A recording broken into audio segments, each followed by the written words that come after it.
समस्त को नमस्कार। जय जगन्नाथ। आसंता काली रविवार दिन 7 तारिख दिन बिजु जनता दल तरफ ब्रह्मपुर इंजीनियरिंग स्कूल छक ठारू गोटे मोटरसाइकल शोभा यात्रा आरंभ होची।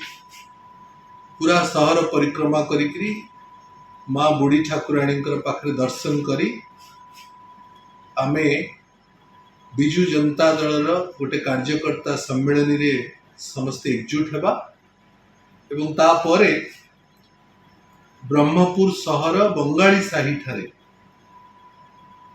निर्वाचन को आखि आगे रखी गोटे निर्वाचनी कार्यालय लोकसभा कार्यालय तार उद्घाटन हब।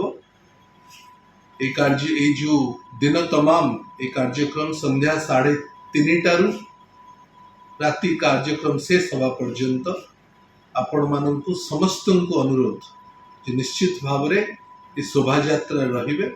पूरा कार्यक्रम रे आमे सामिल हवा, संकल्प नवा जे पुनर्बार बिजु जनता दल को ब्रह्मपुर विधानसभा रे एवं ब्रह्मपुर लोकसभा रे समस्त विधानसभा क्षेत्र रे दल को बिजु जनता दल को यशस्वी करेबा, नवीन बाबू संकल्प को साकार करिबा, नुआ ओडिशा गठन करिबारे आमे जो भली भाव रे निजको सामिल करेचे ताको आउरी सक्रिय करेबा।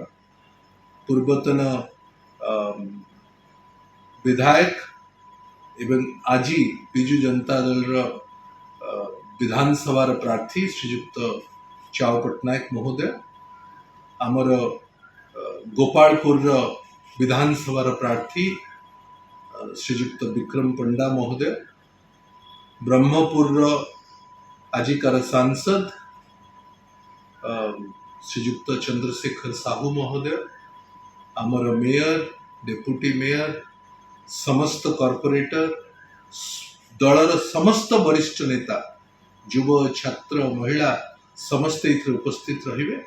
आपण मानकु मु व्यक्तिगत भाव रे पुनर्बार अनुरोध करुछि, निश्चित भाव रे ए कार्यक्रम रे रहिबा एवं ताकू साफल्य मंडित करिबा।